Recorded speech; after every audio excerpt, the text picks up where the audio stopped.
Allora vi racconto oggi un viaggio, il mio viaggio, il nostro viaggio, quello dei 579 comuni in 100 giorni. Tutti, ma proprio tutti e 579, a partire da 4 comuni vicentini, subito, domani. Il primo sarà il più piccolo del Veneto, il comune di Laghi, 122 abitanti. Io sono pronta a conoscere ognuno dei veneti e sono anche convinta che tutti i veneti possano conoscere la governatrice Alessandra Moretti faccia a faccia. È questo il primo annuncio che lancia Alessandra Moretti dalla sede del suo comitato elettorale in Via del Santo a Limena. Vetrine tappezzate dalla sua gigantografia sorridente, interni sobri molto francesi su base tricolore, bianco, rosso e blu.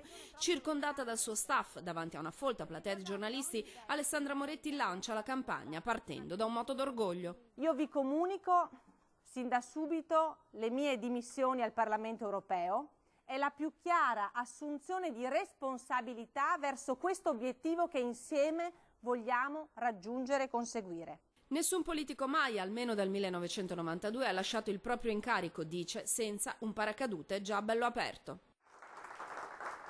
Senza un'alternativa, senza una poltrona, senza una ricompensa in caso di insuccesso. Va all'attacco degli avversari sulle questioni di genere, sui 2 mandati dei consiglieri, sulla sicurezza dal dissesto idrogeologico, su un'impresa libera da burocrazia, sul lavoro per donne e giovani. I giornalisti incalzano su sanità, sicurezza, strategie, ma in stile Renzi quello che più resta oggi è lo slogan. Noi siamo le scelte che compiamo. Noi siamo le nostre scelte.